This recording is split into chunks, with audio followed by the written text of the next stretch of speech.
Sudarlun, warga kembali melakukan pemblokiran jalan menuju ke lokasi Sekolah Tinggi Agama Islam Negeri Tengku Dirunding Melabu di kawasan Desa Alu Penyaring, Kecamatan Merbu, Kabupaten Aceh Barat, Sabtu 18 Juni 2020.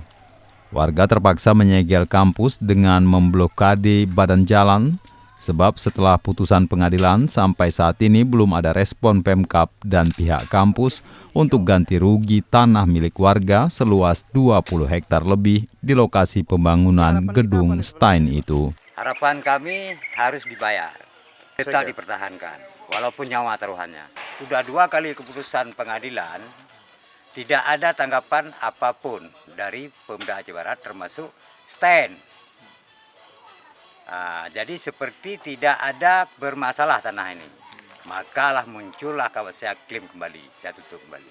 Apa yang kita harapkan sebenarnya? Yang saya harapkan ya macam mana yang terbaik. Kan Bupati kan sudah bilang, begitu putus menang untuk masyarakat di Pengadilan Negeri Melabu langsung dibayar. Ternyata Bupati Aceh Barat naik lagi gugatan ke Pengadilan Tinggi PT UN Banda Aceh. Menang lagi, naik lagi dia ke Mahkamah Agung. Jadi enggak selesai tanah ini. Akibat pemblokiran jalan tersebut telah menyebabkan arus lalu lintas ke kampus tertutup total, sehingga tak satupun kendaraan yang bisa masuk.